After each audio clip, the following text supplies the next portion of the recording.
잘 계셨어요? 네. 234쪽 펴보겠습니다. 다 폈습니까? 네. 자, 식사 후기도.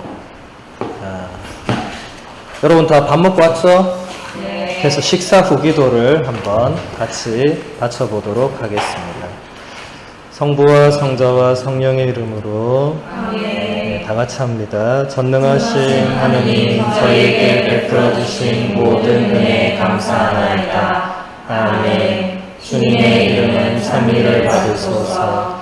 이제와 영원히 받으소서. 세상을 떠난 모든 이가 하느님의 자비로 평화의 안식을 얻게 하소서. 아멘. 네, 우리 지난주에는 식사 전 기도를 배웠고, 이제 식사 후 기도를 이제 오늘 배웠습니다. 여러분들 세례받고 나시면 항상 이제 식사 전후에 이 기도를 바치시면 되는데, 우리 많은 기존 교우님들도 가장 많이 까먹는 기도가 식사 후 기도입니다. 식사 후 기도. 왜 까먹겠어요? 배고플 때는 간절히 기도하거든요. 근데 배부르면 이제 모든 것을 잊어버립니다. 뭘 잊어버리겠어요? 하느님께서 나에게 이것을 주셨다는 이 엄청난 사실을 배고플 때는 기도합니다. 근데 배부르면 잊어버립니다. 화장실 들어가기 전에 마음과 화장실에서 나올 때 마음이 이렇게 다르죠, 그렇죠? 그래서 여러분들이 앞으로 식사 후 기도를 특별히 잊어먹지 않도록. 왜냐하면 식사 후 기도 보면 이 마지막에 세상을 떠난 모든 이가 하느님의 자비로 평화의 안식을 얻게 해달라는 이 엄청난 문구가 있어요. 네. 이것 때문에 바쳐야 됩니다. 왜 그런지 오늘 우리 이제 마지막 교리로 이제 영원한 삶을 볼 건데, 여러분이 이 기도를 바치지 않으면 세상을 떠난 모든 이가 기도를 받을 뭐 다른 길도 물론 있겠지만, 이 기도를 우리가 바칠 때 우리보다 먼저 세상을 떠난 분들이 평화의 안식을 얻는데 뭔가 도움이 되겠죠, 그렇죠? 네. 그래서 여러분 이 식사 후 기도를 가능한 한 외워서, 이 식사 전후 기도 되게 짧죠, 그렇죠? 네. 그러니까 외울 수 있습니다. 외워가지고 바치시면 됩니다. 물론 세례받기 전부터 바쳐도 아무 상관은 없습니다. 네. 앞으로 여러분 세례받고 나면 이제 죽을 때까지 식사 전후에 이 기도들을 바치시면 되겠습니다. 자, 그러면 오늘 이제 130쪽으로 우리 돌아와서 이제 이 책으로는 이제 마지막 과인 영원한 삶에 대해서 오늘 책으로는 이 마지막 교리가 되겠습니다. 자, 우리 박스에 우리 이혜인 수녀님 시가 있는데 우리 재욱 씨가 소리내서 한번 읽어보겠습니다. 마지막 손님이 올 때 오늘도 많은 이들이 저희 곁을 떠났습니다. 주님, 눈물의 손님 말할 여유도 없이 저희는 또 바쁜 일상으로 돌아왔지만 떠난 이들의 쓸쓸한 기침 소리가 미루어질 기도를 지촉하고 납니다. 어느 날 문득 예고 없이 찾아올 마지막 손님인 죽음을 어떻게 맞이해야 할지 아직 살아있는 저희는 두렵고 떨리는 마음으로 헤아려 볼 뿐입니다. 그 낯선 얼굴의 마지막 손님을 진정 웃으면서 맞이할 수 있을까요? 삶을 아름답게 마무리하기가 상상보다는 어렵더라는 어느 일종자의 고백을 다시 기억하며 저희 모두 지상에서의 남은 날들을 겸허하고 성실한 기도로 채워가게 하소서. 하루에 꼭 한 번은 자신의 죽음을 준비하는 마음으로 화해와 용서를 먼저 청하는 사람의 사람으로 깨어있게 하소서. 지금 이 순간이 마지막이듯이 생각하고 말하고 행동하는 지혜의 사람으로 거듭나게 하소서. 당신의 은총 없이는 죽음 맞이를 잘 할 수 없는 나약하고 어리석은 저의 믿음 또한 깊지 못해 깊은 회개를 미루는 저희입니다. 이미 세상을 떠난 이들의 죽음을 언젠가는 맞이할 저희 자신의 죽음을 오늘도 함께 봉헌하며 비웁니다. 삶과 죽음을 통해서 빛과 평화의 나라로 저희를 부르시는 생명의 주님, 당신을 향한 날마다의 그리움이 마침내 영원으로 이어지는 부활의 기쁨으로 열매 맺게 하소서. 네. 여러분 이혜인 수녀님 다 아시죠? 네. 굉장히 유명한 분이죠. 이분의 시가 이제 초등학교 교과서에도 실린다고 하던데, 이분이 계신 수녀회가 올리베타노 베네딕토 수녀회입니다. 우리 본당에 계신 수녀님들이 올리베타노 베네딕토 수녀회입니다. 부산 광안리에 본원이 있죠. 그래서 여러분들 부산 광안리에 본원에 가시면 이엔 수녀님을 만나볼 수 있습니다. 그냥 가서는 안 될 것이고 기회가 되면 가서 볼 수 있겠죠. 우리 수녀님께서 이 마지막 손님이 올 때라는 제목으로 이렇게 아름다운 시를 우리에게 이렇게 주셨는데, 자, 여기서 마지막 손님은 뭘 말하겠어요? 예, 죽음이겠죠. 우리에게 손님이 평소에 오겠죠. 그런데 마지막으로 우리에게 찾아올 손님은 죽음이 되겠죠. 이것은 여기 있는 사람 모두가 한 사람도 예외 없이 적용되는 것입니다. 여러분, 우리가 죽음을 이렇게 이야기할 때 쉽지 않죠, 그죠? 네.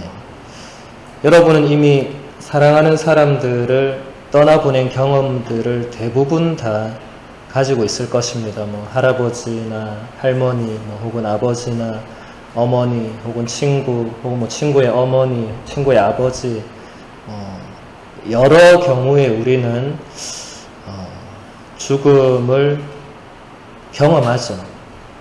지금도 아까 미사 오신 분들은 제가 공지하는 거 들으셨겠지만 우리 본당의 글라라 자매님이 아직 60세도 되시기 전에 하나님 품으로 갔습니다. 지금 많은 교우들이 그 장례식장 가서 기도하고 내일 장례 미사도 있는데, 그래서 우리는 죽음 앞에서 많은 것을 생각하게 되죠.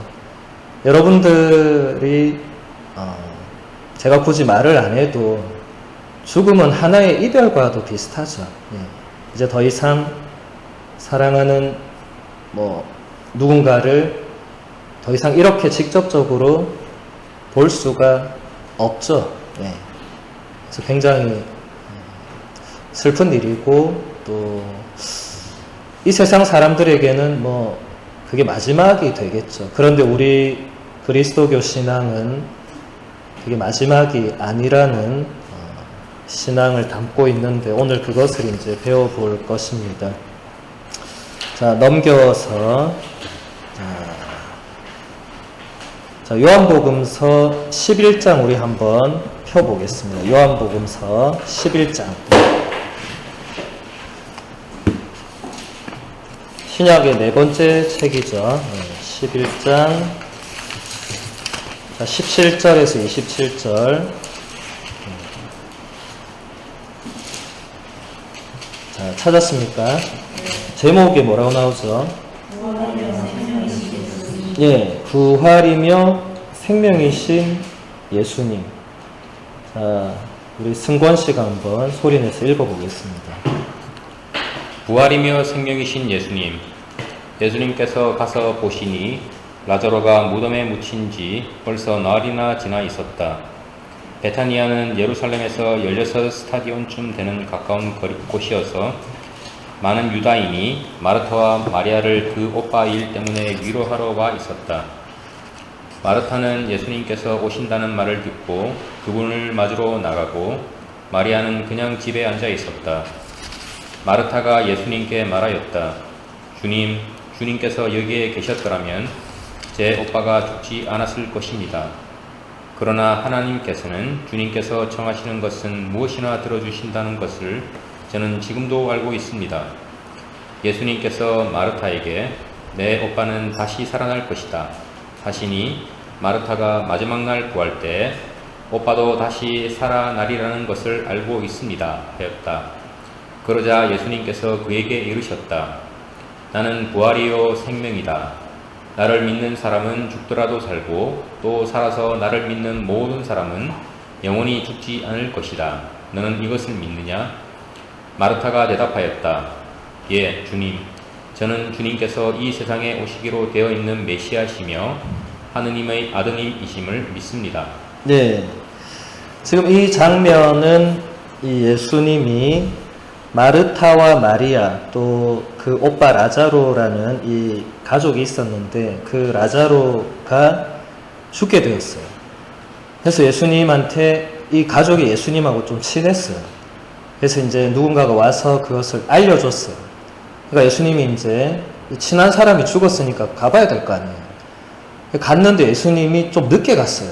뭐 일찍 가나 늦게 가나 뭐 죽은 사람 죽었지만 어쨌든 이 라자로가 죽은 지 4일째 되었을 때 예수님이 거기에 도착을 합니다.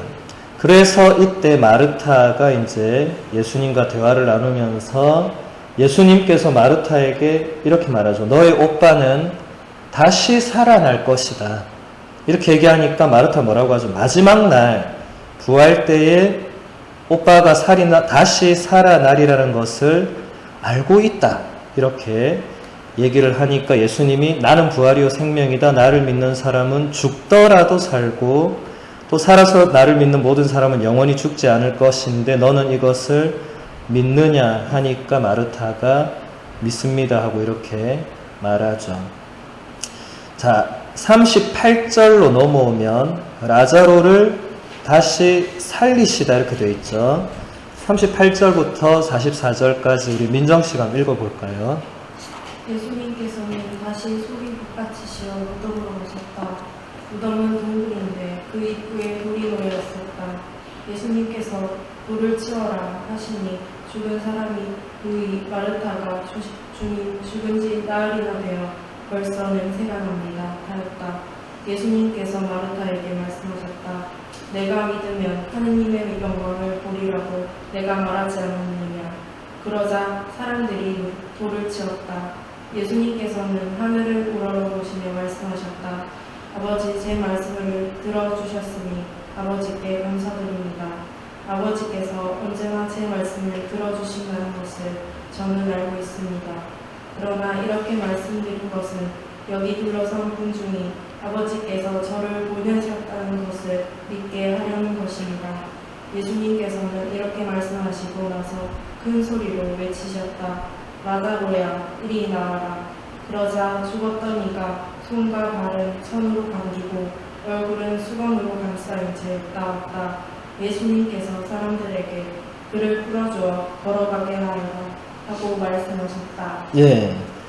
결론은 라자로가 다시 살아난 사건입니다. 예수님께서는 이 사건 말고도 여러 다른 사건에서 죽었던 사람을 다시 살려주시는 기적을 많이 행하셨어요. 그게 복음서 곳곳에 기록되어 있고 최종적으로는 당신도 십자가 죽음을 당하시고 난 뒤에 사흘째 되는 날에 당신도 다시 살아나십니다. 이것을 이제 우리가 부활이라고 고백을 하고 이 부활이 우리 그리스도교 신앙의 가장 핵심이 됩니다. 그러니까 죽음이 죽음으로 끝나지 않는다. 다시 살아난다. 이렇게 되는 거죠. 그래서 이 단어가 이제 이게 라틴어로 이제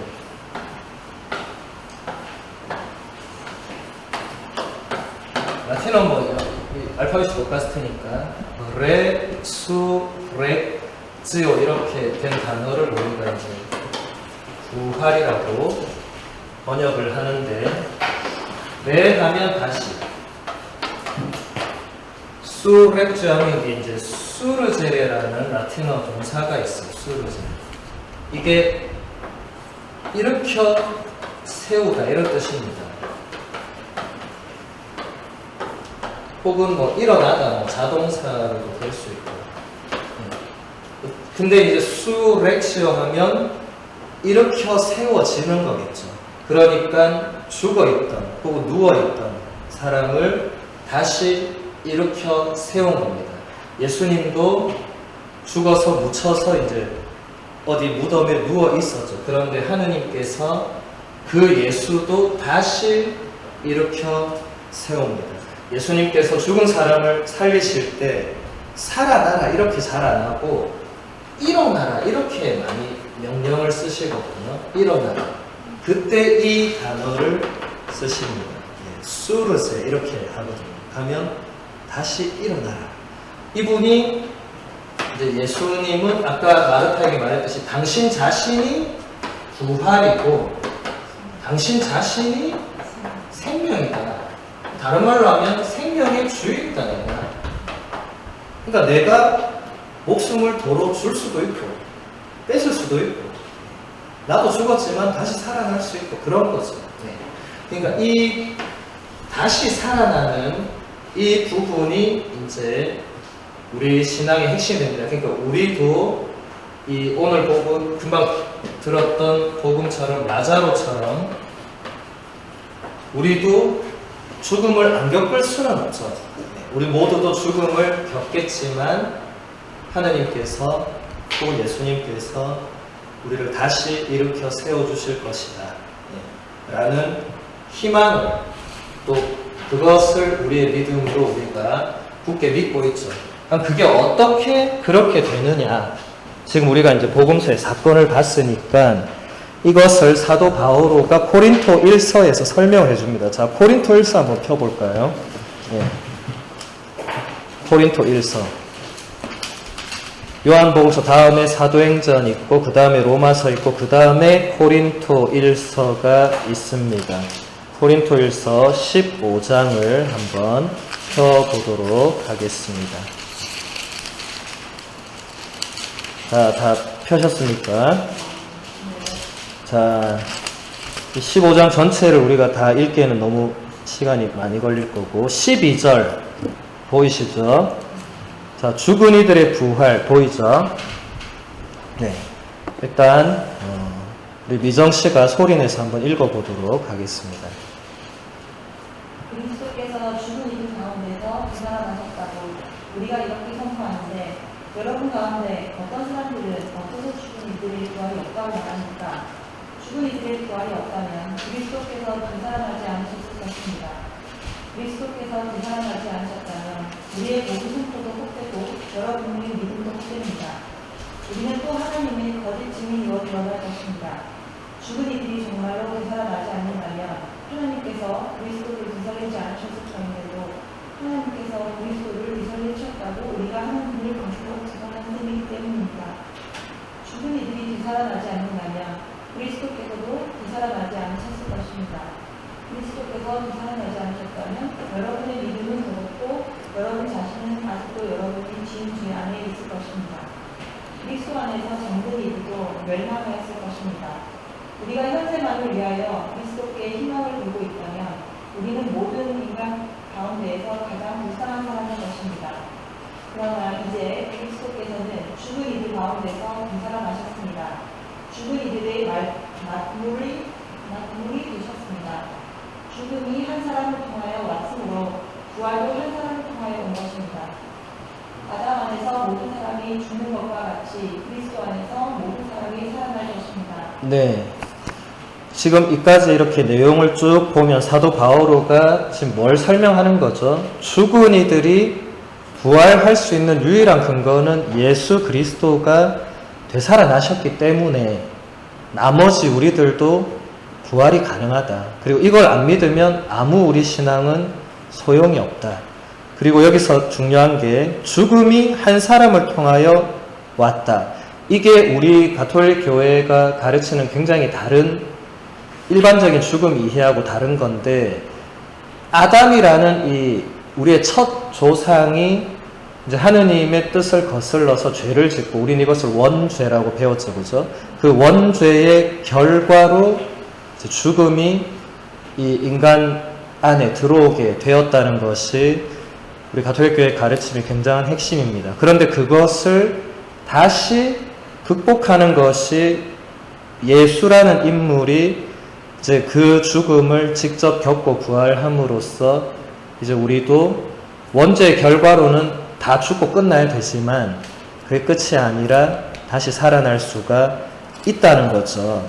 그럼 이제 다시 이게 어떻게 그러면 되는가? 자, 넘겨서 35절 한번 펴보세요. 35절. 부활 때 완성되는 인간의 구원. 예. 자, 재욱씨가 다시 큰 소리로 한번 읽어보겠습니다. 그러나 죽은 이들이 어떻게 되살아날까? 그들이 어떤 몸으로 되돌아올까? 하고 묻는 이가 있을 수 있습니다. 어리석은 사람이여, 그대가 뿌리는 씨는 죽지 않고서는 살아나지 못합니다. 그리고 그대가 뿌리는 것은 장차 생겨날 모체가 아니라 밀이든 다른 종류든 씨앗일 따름입니다. 그러나 하나님께서는 당신이 원하시는 대로 그 씨앗의 모체를 주십니다. 씨앗 하나하나에 고유한 모체를 주시는 것입니다. 육체라도 다 같은 육체가 아닙니다. 사람의 육체가 다르고 집짐승의 육체가 다르고 날짐승의 육체가 다르고 물고기의 육체가 다릅니다. 하늘에 속한 모체들도 있고 땅에 속한 모체들도 있습니다. 그러나 하늘에 속한 모체들의 광채가 다르고 땅에 속한 모체들의 광채가 다릅니다. 해의 광채가 다르고 달의 광채가 다르고 별들의 광채가 다릅니다. 별들은 또 그 광채로서 서로 구별됩니다. 죽은 이들의 부활도 이와 같습니다. 썩어 없어질 것으로 묻히지만 썩지 않는 것으로 되살아납니다. 비천한 것으로 묻히지만 영광스러운 것으로 되살아납니다. 약한 것으로 묻히지만 강한 것으로 되살아납니다. 물질적인 몸으로 묻히지만 영적인 몸으로 되살아납니다. 물질적인 몸만 있으면 영적인 몸도 있습니다. 성경에도 이렇게 기록되어 있습니다. 첫 인간 아담이 생명체가 되었다. 마지막 아담은 생명을 주는 영이 되셨습니다. 예. 이 부분이 이제 바오로가 설명하는 가장 핵심적인 부분인데, 우리의 지금 이 육신은 이제 죽으면 썩어서 묻히고 결국 없어지죠. 예. 그런데 되살아나면 뭔가 다른 몸이 있다는 겁니다. 그것을 바오로가 영적인 몸이 있다. 이 몸으로 그냥 되살아나는 거는 말이 안 되죠. 이미 썩어서 혹은 화장을 해서 결국 없어지는 거죠. 이거는 여러분 돌아가시는 우리 분들 보면 다 그 육신은 어떻게든 사라지죠. 나중에 뼈만 남는다든지. 어쨌든 지금 이 육신은 영원히 존속할 수는 없는데 뭔가 다른 영적인 몸의 형태가 있다. 그걸 또 예수님이 보여줍니다. 여러분 다시 요한복음서 20장을 한번 펴보도록 하겠습니다.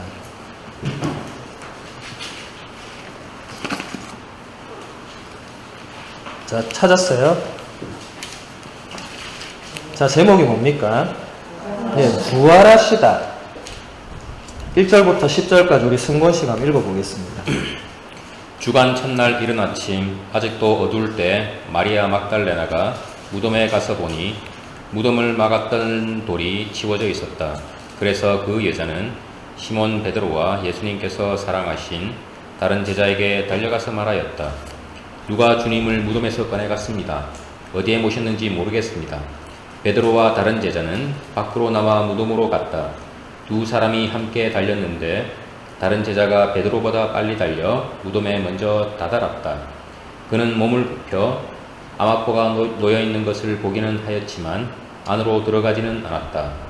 시몬 베드로가 뒤따라와서 무덤으로 들어가 암화포가 놓여있는 것을 보았다. 예수님의 얼굴을 쌌던 수건은 암화포와 함께 놓여있지 않고 따로 한 곳에 객해져 있었다. 그제야 무덤에 먼저 다다른 다른 제자도 들어갔다. 그리고 보고 믿었다. 사실 그들은 예수님께서 죽은 이들 가운데에서 다시 살아나셔야 한다는 성경 말씀을 아직 깨닫지 못하고 있었던 것이다. 그 제자들은 다시 집으로 돌아갔다. 예, 이게 바로 이제 성경이 전해주는 예수님 부활의 핵심적인 증거인 빈 무덤입니다. 마리아 막달레나가 예수님 돌아가신 지 사흘째 되던 날 이른 아침에 무덤을 찾아가요. 그런데 무덤을 막았던 돌이 열려져 있고 안에 보니까 시신이 없는 거예요.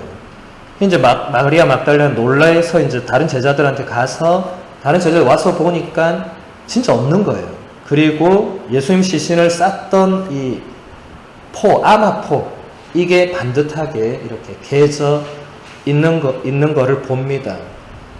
물론 여러분 이걸 누가 시신을 훔쳐갔다 이렇게 할 수 있는데, 누가 시신 훔쳐가서 그 일일이 암화포를 왜 풀어서 개놓고 누가 그런 짓을 하겠어요, 그래서? 물론 그게 이 설명의 단은 아니지만, 자, 그 다음 부분을 보면 마리아 막달레나에게 나타나시다라고 11절부터 이제 18절까지 우리 미정 씨가 한번 소리내서 읽어보겠습니다. 마리아 무덤 밖에 서서 울고 있었다. 그렇게 울면서 무덤 쪽으로 몸을 굽혀 들여다보니 하얀 옷을 입은 두 천사가 앉아 있었다. 한 천사는 예수님의 시신 놓여있던 자리 머리맡에, 다른 천사는 발치에 있었다. 그들이 마리아에게 여인아 왜 웃느냐 하고 묻자 마리아가 그들에게 대답하였다. 누가 저희 주님을 꺼내갔습니다. 어디에 모셨는지 모르겠습니다. 이렇게 말하고 나서 뒤로 돌아선 마리아는 예수님께서 서 계신 것을 보았다. 그러나 예수님이신 줄은 몰랐다. 예수님께서 마리아에게 여인아 왜 우느냐 누구를 찾느냐 하고 물으셨다. 마리아는 그분을 정원지기로 생각하고 선생님께서 그분을 공격하셨으면 어디에 모셨는지 저에게 말씀해 주십시오. 제가 모셔가겠습니다. 하고 말하였다. 예수님께서 마리아야 하고 부르셨다. 마리아는 돌아서서 히브리 말로 라꾸니 하고 불렀다. 이는 스승님이라는 뜻이다. 예수님께서 마리아에게 말씀하셨다. 내가 아직 아버지께 올라가지 않았으니 나를 더 이상 붙들지 마라. 내 형제들에게 가서 나는 내 아버지시며 너희의 아버지신 분, 내 하나님이시며 너희의 하나님이신 분께 올라간다 하고 전하여라. 마리아 막달레나는 제자들에게 가서 제가 죽음을 되었습니다 하면서 예수님께서 자기에게 하신 이 말씀을 전하였다. 네, 이제 부활하신 예수님을 처음으로 마리아 막달레나가 만나는 장면인데 놀랍게도 마리아 막달레나가 예수님을 처음에 못 알아보죠. 정원지기로 생각을 합니다. 그러니까 이 이유는 뭐 여러 개가 있겠지만 일단 죽었던 사람이 다시 살아날 거라고 생각도 안 하고 있었겠죠. 그리고 뭔가 그분의 모습이 살아있을 때 하고는 뭔가 좀 달랐겠죠. 예. 그런데 예수님이 마리아를 부르시니까 알아듣는 거예요. 그 음성은 마리아가 그대로 기억을 한 거죠. 그리고 보니까 이분이 자기가 모셨던 스승님이 맞은 거죠. 예. 그러니까 이것을 사도 바오로가 뭔가 영적인 몸으로 되살아난다고 표현을 한 겁니다. 이제 우리가 이제 이 부활에 대해서는 이제 이 정도로 보면 되고, 그런데 우리가 이제 이 세상 삶을 이제 마감하고 이제 다시 새롭게 하느님 나라로 가게 될 때에 심판이란 것을 이제 우리가 받게 됩니다. 이것도 다 가톨릭 교회가 가르치는 매우 중요한 교리입니다. 여러분도 아마 들어봤을 거예요. 최후의 심판. 예. 여러분 로마 봐본 사람 손 들어보세요. 로마. 아무도 없습니까? 예. 영화에서 로마 다 봤죠, 그죠? 영화에서 이 추기경님들이 교황님 선거할 때 그 들어가는 장소가 시스티나 경당이라는 이 작은 이 경당이 있는데 거기에 딱 정면의 제대에 그 벽화가 있는데 그게 미켈란젤로의 최후의 심판입니다. 예. 그 유명한 그림에 여러분 인터넷 검색하면 바로 다 나올 거예요. 예수님이 한가운데서 이제 손을 들고 심판을 하고 이제 악인과 이제 선한 사람들이 구분이 되고 이제 천국과 연옥과 지옥이 이렇게 묘사된 아주 유명한 시스티나 경당에 사람들이 이렇게 몰리는 거는 미켈란젤로의 그 최후의 심판, 그리고 천장에 보면 미켈란젤로의 천지창조, 그 그림 때문에 전 세계에서 그 몰려가서 그거 하나 보려고 가는 거예요. 예. 그만큼 엄청난 작품인데 그 최후의 심판이 이제 우리 성경에 보면 마테오 복음서 여러분 한번 펴볼게요. 마테오 복음서 신약의 첫 번째 책이죠. 25장 한번 보겠습니다. 25장 31절 다 찾으셨어요? 자, 제목에 뭐라고 나와 있습니까? 예, 31절부터 우리 민정씨가 소리내서 한번 읽어볼게요. 사람의 아들이 영광에 쌓여 모든 천사와 함께 오는 자기의 영광스러운 국자에 앉을 것이다. 그리고 모든 민족들이 사람의 아들 앞으로 모일 터인데 그는 목자가 양과 염소를 가르듯이 그들을 가를 것이다. 그렇게 하여 양들은 자기 오른쪽에 염소들은 왼쪽에 세울 것이다. 그때 임금이 자기 오른쪽에 있는 이들에게 이렇게 말할 것이다. 내 아버지께 복을 받은 이들아, 와서 세상 창조 때부터 너희를 위하여 준비된 나라를 차지하여라. 너희는 내가 굶주렸을 때에 먹을 것을 주었고 내가 목말랐을 때 마실 것을 주었으며 내가 나그네였을 때 따뜻히 맞아들었다. 또 내가 헐벗었을 때 입을 것을 주었고 내가 병들었을 때 돌보아 주었으며 내가 감옥에 있을 때 찾아주었다. 그러면 그 의인들이 이렇게 말할 것이다. 주님, 저희가 언제 주님께서 굶주리신 것을 보고 먹을 것을 드렸고 목마르신 것을 보고 마실 것을 드렸습니까? 언제 주님께서 나그네 되신 것을 보고 따뜻히 맞아드렸고 헐벗으신 것을 보고 입을 것을 드렸습니까? 언제 주님께서 병드시거나 감옥에 계신 것을 보고 찾아가되었습니까? 그러면 은근히 대답할 것이다. 내가 진실로 너희에게 말한다. 너희가 내 형제들인 이 가장 작은 이들 가운데 한 사람에게 해준 것이 바로 나에게 해준 것이다. 그때의 임금은 왼쪽에 있는 자들에게도 이렇게 말할 것이다. 저주받은 자들아, 나에게서 떠나 악마와 그 부하들을 위하여 준비된 영원한 불 속으로 들어가라. 너희는 내가 굶주렸을 때 먹을 것을 주지 않았고 내가 목말랐을 때 마실 것을 주지 않았으며 내가 나그네였을 때 따뜻이 맞아들이지 않았다. 또 내가 헐벗었을 때 입을 것을 주지 않았고 내가 병들었을 때와 감옥에 있을 때 돌보아 주지 않았다. 그러면 그들도 이렇게 말할 것이다. 주님, 저희가 언제 주님께서 굶주리시거나 목마르시거나 나그네 되신 것을 보고 또 헐벗으시거나 병드시거나 감옥에 계신 것을 보고 시중되지 않았다는 말씀입니까? 그때 임금이 대답할 것이다. 내가 진실로 너희에게 말한다. 너희가 이 가장 작은 이들 가운데 한 사람에게 해주지 않은 것이 바로 나에게 해주지 않은 것이다. 이렇게 하여 그들은 영원한 벌을 받는 곳으로 가고 의인들은 영원한 생명을 누리는 곳으로 갈 것이다. 네. 지금 이 이야기는 아마 여러분들이 처음 듣는 조금 생소한 이야기일 거예요. 최후의 심판을 유일하게 우리에게 전해주는 이야기인데 여기서 지금 예수님께서 최후의 심판이 분명히 있다. 모든 사람에게 있을 거다. 예, 그러면 당신이 이제 심판을 할 건데 심판의 기준이 어떻게 되냐면 우리가 살아있는 동안 가난한 사람들, 굶주린 사람들, 헐벗은 사람들, 감옥에 갇혀있는 사람들 이런 모든 사람들한테 뭘 해줬는지를 물을 거다 내가. 예. 그래서 그렇게 한 사람들은 이제 영원한 생명을 누린 곳으로 가고 그렇지 않은 사람들은 영원한 벌을 받는 곳으로 간다. 그러니까 살아있을 때 우리가 나보다 더 약하고 어려운 처지에 있는 사람들을 돌보아 주는 게 심판의 기준이 된다는 것이죠. 이거는 우리 그리스도교만이 거의 가르치는 굉장히 새로운 교리입니다. 여기서 지금 예수님께서 너는 왜 그 죄를 지었니? 너는 왜 거짓말을 수십 번 했니? 이렇게 지금 묻지를 않아요. 물론 그런 죄를 막 지어라 이런 의미는 아니겠지만 가장 중요한 것은 우리가 다른 사람들을 어떻게 대했느냐, 어떻게 사랑과 자비와 이런 것을 나누고 했느냐, 이것이 굉장히 중요한 관건이 된다는 겁니다.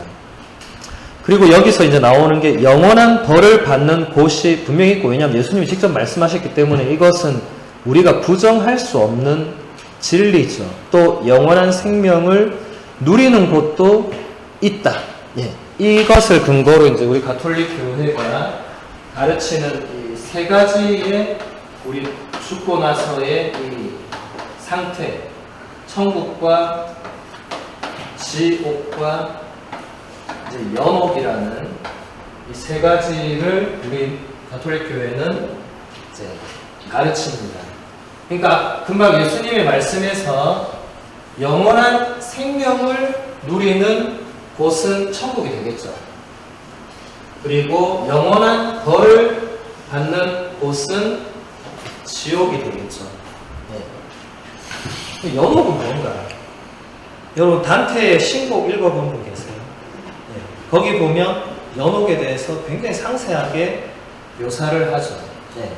근데 이 중세의 그 개념은 한계가 있는 게, 중세 사람들은 이 지상을 이 3층 세계로 생각을 했고 실제로 죽고 나서도 이걸 장소적인 개념으로 생각을 했어요. 그래서 이 장소 이렇게 생각을 했지만 사실은 장소를 말하는 것은 아닙니다. 물론 이 표현은 어떤 장소적 개념이지만 이것은 더 정확하게 이해하면 상태를 보는 게 맞습니다. 그러니까 우리가 죽고 나서 예수님 앞에서 심판을 받고 나서의 우리의 상태. 그러니까 이제 천국은 말 그대로 이제 예수님 말한 대로 이제는 하느님 나라에서 하느님과 함께 예수님과 함께 뭔가 영원한 행복을, 영원한 안식을, 평화를 뭔가 누리게 되는 상태를 말하겠죠. 반대로 지옥은 완전히 하느님과는 전혀 이렇게 가까이 할 수 없이 어떤 영원한 벌을 받는 그런 상태. 그리고 연옥은 이제 이게 가톨릭 교회에만 있는 유일한 이 교리인데, 이 심판을 이렇게 받는데, 물론 예수님께서 그래 너는 이제 나와 함께 하늘나라로 가자, 너는 영원히 벌을 받는데 이렇게 하시더라도 이 우리가 살아서 죄를 짓지 않고 순결하게 사는 사람은 사실은 있을 수 없죠. 우리는 크고 작은 죄를 다 짓습니다. 그러니까 이제 우리가 하느님 앞에 혹은 예수님 앞에 섰을 때 우리 안에 뭔가 그래도 씻어내야 될 어떤 죄악이나 허물이 없을 수가 없겠죠. 그죠? 그것을 씻어내는, 씻는, 제가 예전 세례 때도 이걸 한번 설명을 했는데, 이것은 이제 라틴어로 뿌리피카치오라고 합니다. 그러니까 뿌로 하면 순수하게, 피카리 하면 만드는 거죠. 그러니까 이게 우리가 하느님 나라에서 하느님과 함께 영원한 생명을 누리려면 우리의 영혼의 상태도 깨끗하고 맑아야 되겠죠. 아직 어둠이나 죄악이나 이런 게 남아있으면 저 상태로 못 가겠죠. 그러니까 이 상태도 있을 수밖에 없다. 이걸 조금 더 이제 쉽게 설명을 하면, 저의 개인적인 체험으로 제가 이제 저는 매일 내가 죽어서 하나님 앞에 서면 무슨 말을 할까, 그분은 무슨 말을 할까, 이런 생각을 자주 했어요. 근데 어느 날 이렇게 건성으로 생각하다가 어느 날은 그걸 굉장히 진지하게 생각을 해봤어요. 내가 진짜 오늘 밤에 이제 죽어서 하나님 앞에 서면 그분은 무슨 말을 할까 이렇게 생각을 했는데, 실제 상상을 해보니까 그분은 나한테 아무 말 안 하더라고요. 근데 나도 그분이 아무 말 안 하니까 내가 말해야 되는데 나도 할 말이 없더라고요. 이미 다 알고 있는데 뭔 말을 하겠어요. 근데 그 순간에 굉장히 눈물이 많이 나더라고요. 제가 굉장히 많이 울었어요, 실제로. 그러니까 그게 뭐냐면, 제가 그동안 살아오면서 하느님과 혹은 다른 사람과 혹은 나 자신에게 잘못했던 거나 아프게 했던 거나 내가 죄 지었던 거, 이런 것들이 진짜 그 순간에 이게 막 오더라고요, 이렇게. 근데 그렇게 제가 한참을 막 이렇게 눈물을 쏟고 나니까 이게 뭔가 씻어지는 거예요, 이렇게. 그리고 나니까 그분이 저에게 수고했다고, 이제 가자고, 이렇게. 저의 굉장히 개인적인 체험인데, 그러니까 이렇게 갈 수가 있는 거고, 다이렉트로 가기에는 저나 여러분이 살아가면서 지은 죄가 있는 거고, 그걸 안고는 들어갈 수가 없는 거죠. 자, 그러면 이 지옥은 뭐냐? 누가 영원한 벌을 받냐? 아무도 알 수 없죠. 그런데 뭐 우리가 그냥 인간적으로 생각하면 정말 살아있을 때 나쁜 짓을 저지른 사람들은 진짜 영원히 벌 받아야 된다. 그게 정의다. 그렇게 생각한다 하더라도 사실은 누가 진짜 지옥으로 가야 될지, 우리가 사실 누구를 지옥 간다고 말할 수는 없습니다. 그렇게 말해서도 안 되고, 우리는 아무도 여기 세 군데에서 나는 어디로 갈 거야 이런 생각을 해서는 안 되겠죠. 그냥 우리는 하느님께서 그래도 나를 용서해 주실 것이다. 그리고 나를 받아주실 것이다. 물론 내가 정말 진심으로 뉘우치고 회개할 때 그렇게 해주실 거라고 믿는 거죠. 네. 그런데 그것을 끝까지 안 믿거나 거부하는 사람도 있을 수 있겠죠. 없다고 말할 수 없죠. 여러분들 가운데서 뭐 그런 사람이 있을지 없을지 저는 몰라요. 그런데 저는 실제로 그것을 끝까지 거부하는 사람들을 본 적이 있습니다. 실제로 만나기도 했고. 네. 이건 또 실화인데, 이제 어느 분이 고해소에 들어와서 고해 성사는 안 하고 저한테 신부님 저는 영원히 용서를 받을 수가 없다고 이런 얘기를 하더라고요. 이건 고해 성사가 아니니까 제가 여러분한테 지금 말씀을 드릴 수 있는데, 그래서 용서받지 못할 죄라는 거는 일단 있을 수 없다. 그래서 당신이 나한테 공식적으로 고해 성사를 하면서 죄를 고백하면 내가 듣고 이제 거기에 대해서 얘기를 해줄 수 있다 라고 했는데, 이분이 신부님 그래도 저는 용서받을 수 없다 또 그러는 거예요. 그래서 일단 얘기를 해야 내가 판단, 물론 나도 판단 다 할 수 없지만 그래도 일단은 당신이 신자라면 고해 성사를 해야 된다 하니까 신자가 아니래요. 아닌데 이제 온 거야. 뭐 돈이 너무 힘드니까 왔겠죠. 그래서 제가 그랬죠. 뭐 당신 신자가 아니면 뭐 고해 성사가 안 되지만 그래도 당신이 그렇게 생각하는 것은 아닌 것 같다. 네. 물론 우리가 살아가면서 잘못을 많이 하고 진짜 큰 잘못도 할 수 있고 뭐 정말 더 큰 잘못도 할 수 있지만 하느님의 용서를 우리가 따지고 판단할 수 없다. 특히 당신은 신자가 아니니까 거기에 대해서 당신이 결정할 수 없다 라고 했는데도 나는 끝까지 용서받을 수 없다. 그럼 어떻게 해요 그걸? 그래서 제가 알겠다고 가시라고 했어요. 왜냐하면 말이 안 통하더라고요. 말이. 왜냐하면 얘기를 하나도 얘기는 안 하고 나는 절대로 용서받을 수 없다고 하는데 뭐 어떡하겠어요. 그냥 갔어요. 그리고 저는 더 이상 그 사람의 소식을 듣거나 저에게 찾아오거나 이러진 않았는데, 그때 제가 느낀 게 끝까지 거부하는 사람이 있을 수 있습니다. 네. 그리고 여러분 인류 역사나 뭐 우리 크고 작은 사건들을 통해서 정말 악한 사람이 마지막까지 뉘우치지 않고 악하게 죽는 경우를 보잖아요. 네. 그런 사람들이 하나님 앞에 갔는데 하나님 이제 제가 모든 죄를 용서받고 싶습니다. 이렇게 할 가능성은 지극히 낮아 보입니다. 제가 볼 때는.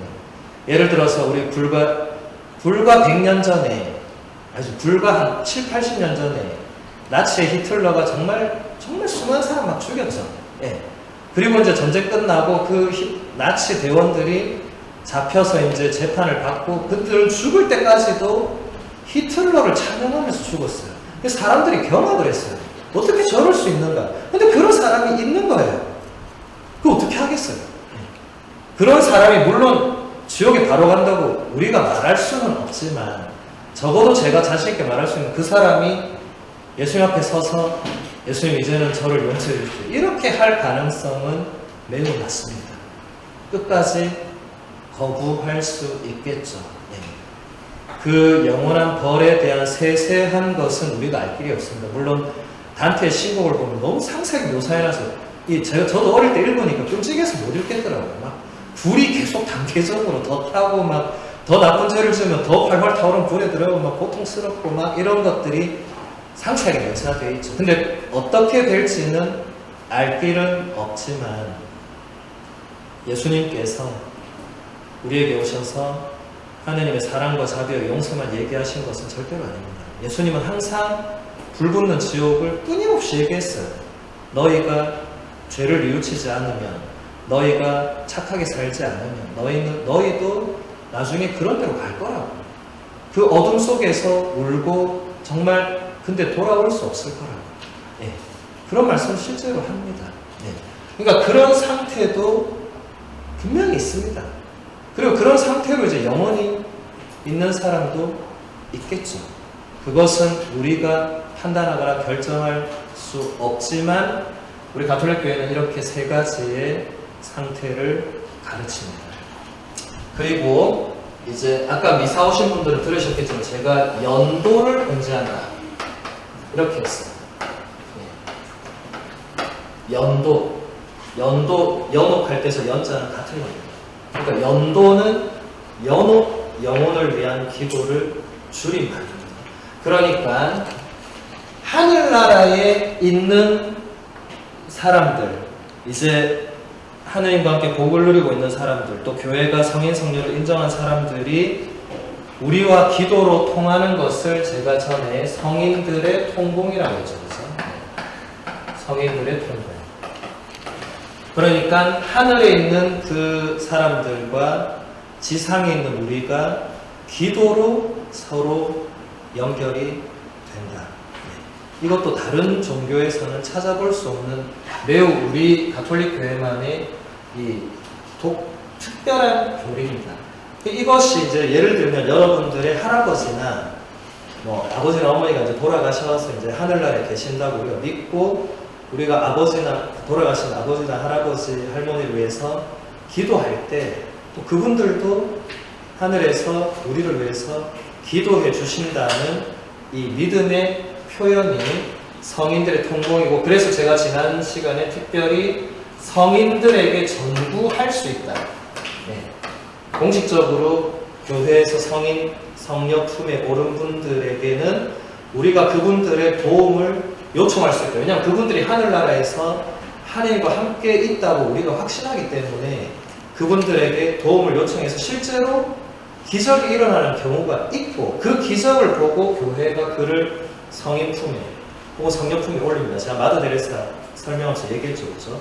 순교자는 바로 순교했기 때문에 바로 이제 하나님 품으로 가는 거고, 그렇지 않은 분들은 기적 심사에서 반드시 이 전구로 인한 기적이 인정을 받아야 되는 겁니다. 네. 그러니까 이 성인들의 통공이 진짜 이 근거가 되죠.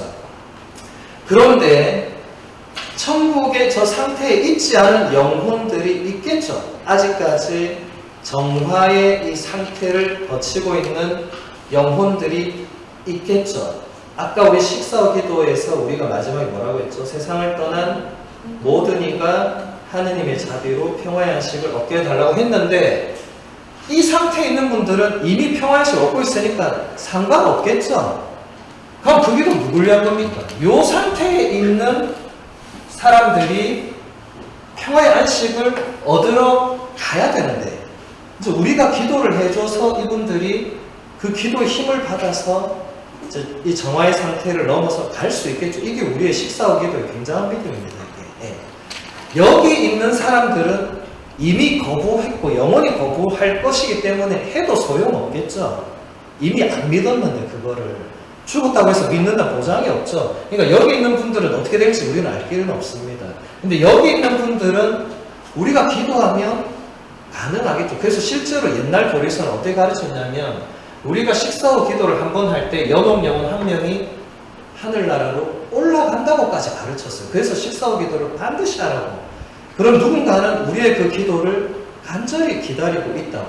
그게 이 성인들의 통공하고도 또 연결이 되는 거죠. 그래서 우리가 이 연도라는 것을 여러분들이 이제 세례를 받고 나면, 혹은 여러분이 세례를 안 받았더라도 여러분들이 누군가 뭐 친구나 누구 이렇게 장례식장에 갔을 때 가톨릭식으로 하는 걸 보신 분은, 가톨릭 신자들은 특이하게 가서 앉아서 계속 그걸 노래를 하는 거예요. 좀 뭐지 하고 보면은 그게 이 연도입니다. 연도. 세상을 떠난, 지금 글라라 씨가 떠나셨습니다. 세상을 떠난 그 글라라 씨의 영혼을 위해서 사람들이 계속 기도하는 거예요. 노래를 하면서. 예. 기도의 내용도 보면은 글라라 씨가 해야 될 내용을 우리가 대신하고 있습니다. 예. 거기서 가장 많이 나오는 게 시편 51편이거든요. 그게 이렇게 시작해요. 깊은 구름 속에서 제가 주님께 부르짖사오니 주님 제 부르짖음을 들어주소서. 이분이 해야 될 기도죠. 근데 이분이 이제 떠나셨죠. 근데 우리가 또 해주는 겁니다. 이분을 위해서. 네. 굉장히 아름답죠, 그렇죠? 네. 그래서 여러분들이 이 신자가 아닌 외인들도 가톨릭의 이 장례 이 문화와 풍습, 그리고 장례 미사를 참여하면 굉장히 감동을 받습니다. 그런 것은 다른 종교에서는 거의 없어요. 다른 종교를 가진 사람 장례식장 가면 그냥 가서 이제 뭐 절하고 향 피우고 술잔 치르고 그 다음에 상주 위로하고 앉아서 같이 이제 술 한잔 먹고, 옛날에는 이제 더 위로해준다고 밤새 고스톱 치고 막 이런 거 했는데 요새는 아무도 그러진 않죠. 예. 근데 그게 답니다, 그게. 그래, 뭐 하고 가는 거죠, 이제 부의금 내고. 근데 가톨릭 신자들은 가면은 그거 안 하고 계속 앉아서 멀쩡한 노래를 한단 말이에요. 예, 뭔지 모르겠는데. 근데 그 내용은 여러분들이 다음에 가서 실제로 해보시면 그게 어마어마한 우리 가톨릭 교회 모든 교리를 다 담고 있어요. 이 시편 50편 바치고 나면 또 다른 시편을 또 바칩니다. 주님은 나의 목자, 나는 아쉬울 것 없노라, 푸른 풀밭에 몸을 누워주시고, 막 이걸 또 바치고, 또 조금 있으면 성인 고침기도라는 걸 바쳐요. 하늘에 있는 성인 성녀들을 일일이 다 부르면서 이 영혼을 위해서 빌어달라고 계속 기도해요. 예. 저는 이 연도를 참여할 때마다 이분은 하늘나라로 안 갈 수가 없다, 이런 확신을 많이 가집니다. 왜냐하면 본인을 위해서 이렇게 수많은 사람들이 2박 3일 동안 와가지고 계속 기도를 하는데 내가 하느님이어도 이 기도를 안 들어줄 수가 없다고 저는 늘 확신을 했어요. 그리고 마지막에 또 장례 미사까지 하면서 또 거기서도 계속 사람들이 기도해요. 네. 너무 아름다운 장면입니다. 이것은 다른 종교에서는 거의 찾아볼 수 없는 우리의 아름다운 이런 모든 교리들이 이제 이런 장례 하나의 이 문화로, 풍습으로 자리를 잡은 거죠. 그래서 궁금한 분들은 내일 오전 10시에 장례미사가 여기 성전에서 동원이 될 겁니다. 그것을 한번 참례해봐도 되게 좋을 거예요. 그러면 이게 우리 가톨릭 교회가 미사를 마지막으로 이 고인을 어떻게 떠나보내는지, 예. 미사 일반적인 미사와 똑같지만 내용은 전부 다 우리가 오늘 배웠던 이 부활에 대한, 이 글라라 자매님이 이제는 하나님 나라에서 영원한 안식을 누릴 거라고 믿고 계속 기도하면서 뭔가 또 고인을 위해서 또 분향을 하고 또 기도를 하고, 이런 이 아름다운 이 미사가 내일 장례미사로 우리가 이루어질 것입니다. 그래서 여러분들이 앞으로 이제 세례를 받고 나면 여러분들도 연도하러 많이 가실 거예요. 예. 왜 가야 되냐면 우리도 언젠가 죽을 거니까. 여러분 연도하러 아무도 안 가면 내 죽었을 때 아무도 안 온다 생각해 보세요. 너무 끔찍하지 않습니까? 예. 여러분 잘 살았냐 못 살았냐를 어떻게 알 수 있냐면 죽고 나서 보면 됩니다. 그 사람이 잘 살았는지 못 살았는지. 예.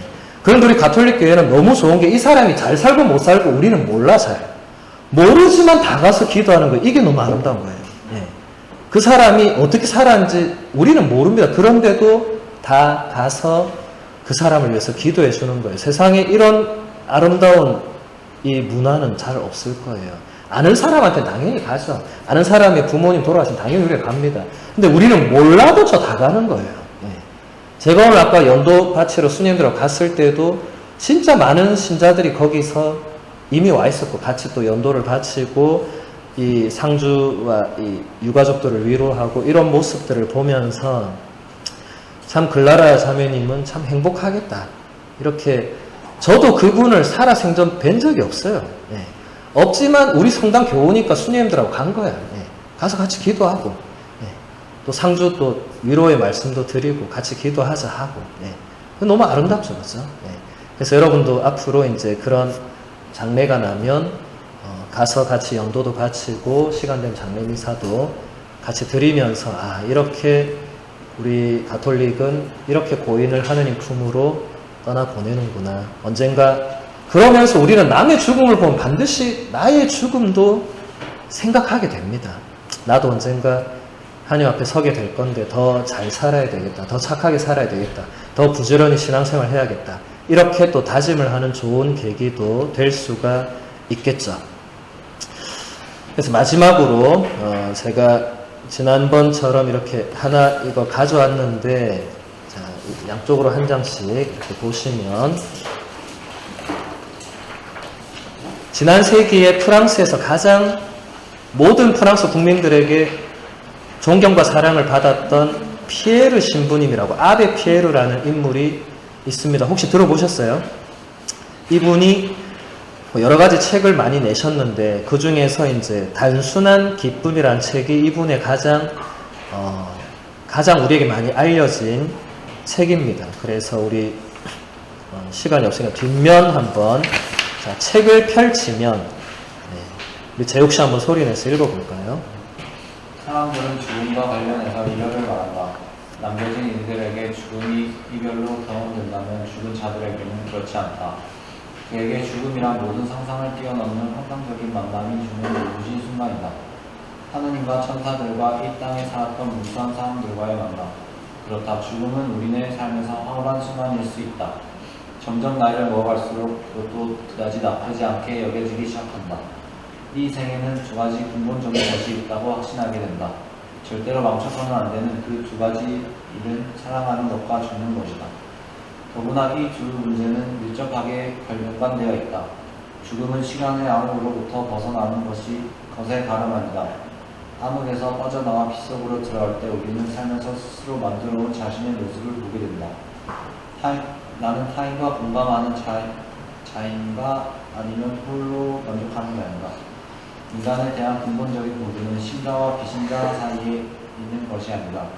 그 구분은 홀로 족한 자와 공감하는 자 사이의 타인들의 고통 앞에서 등을 돌리는 자와 그 고통을 함께 나누기를 받아들이는 자 사이에 있다.